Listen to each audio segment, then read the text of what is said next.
Alors, vidéo de secours, vidéo super importante pour certains élèves qui sont en demande. Nous allons nous fabriquer un glisse-nombre de secours. Et cette fois, en plus, j'ai pas oublié de mettre l'écran en plein écran. Alors, j'ai fait quelques essais. Vous connaissez mon aptitude manuelle, bon, relative. Donc ça allait pas parce que c'est fait des trous un petit peu trop grands. Ça, c'est pas mal, mais ils sont encore un petit peu trop grands. Alors, voilà comment nous allons faire. Vous allez prendre une feuille normale, quoi. Elle peut avoir de couleurs, avoir des lignes, on s'en fiche complètement. Ça, prenez une feuille de brouillon, vous voyez, moi c'est une feuille de brouillon que j'utilise pour pas gâcher du papier. Vous allez mesurer approximativement, à partir du bord de votre feuille, 1 centimètre. Alors vous inquiétez pas, on ne fait pas un chef-d'œuvre. Et hop, vous allez tracer le trait. Je ne sais pas si vous voyez très bien. Enfin, vous voyez l'idée en tout cas, je pense. Et nous allons faire un accordéon. Donc, je plie, hop, et je plie dans l'autre sens. Je retourne et je plie. Je retourne et je plie. Bon, vous voyez l'idée? On va faire ça un certain temps. Voilà, voilà. Bon, ça va vous sinon? Vous prenez bien soin de vous? Vous vous énervez pas contre papa ou maman ou vos frères et vos sœurs, hein. Vous savez, on va tous être enfermés un bout de temps, alors forcément, on va être un peu tendu de temps en temps.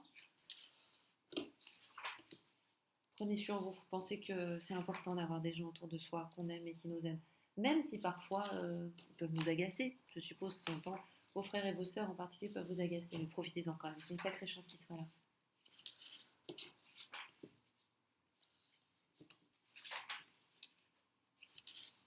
J'y suis presque.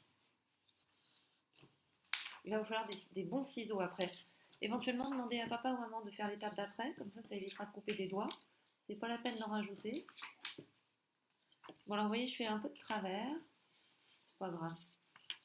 Voilà. Bon, il me reste un bout, mais je ne vais pas aller jusqu'au bout. Il faudrait ensuite que, parce qu'il va falloir qu'on coupe, en fait on va découper un rectangle là-dedans. Il faudrait que vous ayez en face de vous le pli montagne. C'est-à-dire que vous ne prenez pas comme ça. Vous prenez de façon à ce que là ça fasse des petites montagnes vers vous. Et c'est comme ça que je vais couper. Donc je prends mes ciseaux.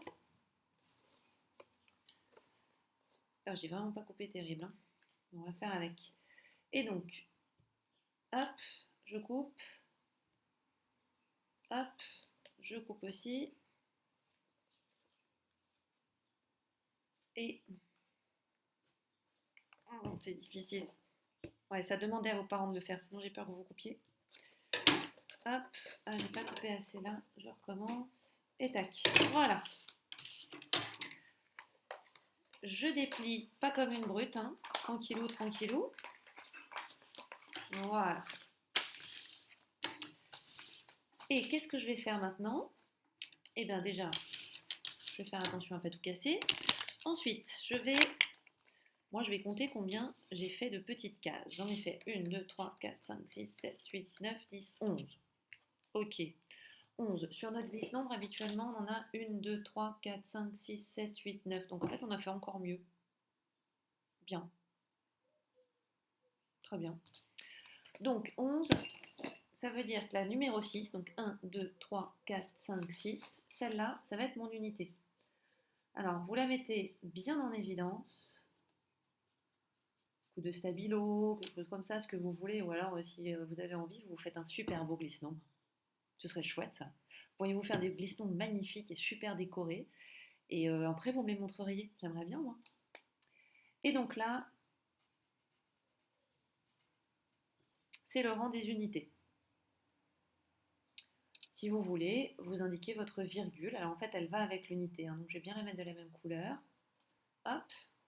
Idéalement, il faudrait mettre la virgule là au coin, mais j'ai peur qu'après on ne voit pas bien. Et puis, donc ici, dixième, centième, millième, 10 millième, 100 millième.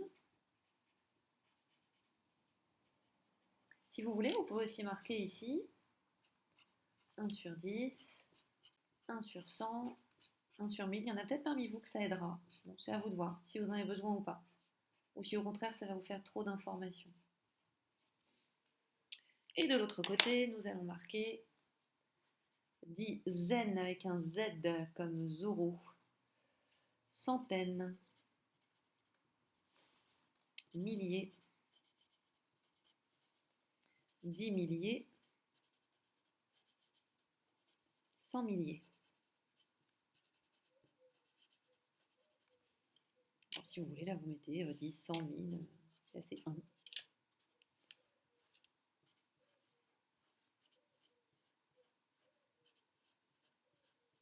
Voilà. Comment allez-vous l'utiliser? Eh bien, avec une feuille dessous, qui peut être votre feuille de cahier, vous allez pouvoir écrire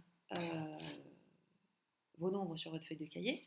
Et attention, ce que vous déplacerez, on est bien d'accord que ce sera le cahier. C'est ce qui est dessous qu'on va déplacer, puisque ce sont les chiffres qui bougent. C'est là qu'il faut que vous fassiez attention. Il faut que vous soyez rigoureux avec ça, parce qu'en fait, ça a de l'importance. Donc, par exemple, si je veux calculer 1,23 fois 1000, eh bien, je vais écrire 1,23, 123 centièmes. Je vais décaler mes chiffres de 3 rangs vers la gauche, fois 10, fois 100, fois 1000. Vous vous souvenez, il faut toujours ici indiquer le chiffre qui correspond à l'unité. Donc 1,23 fois 1000 me donne 1230. Voilà. Donc en fait, c'est votre cahier ou une feuille qui va vous servir de languette du glisse-nombre, là où vous mettez vos chiffres. Et c'est cette feuille-là qui va vous servir de support du glisse-nombre. On va se débrouiller comme ça, non? Bon, je trouve ça pas mal. À demain ou à vendredi pour les autres.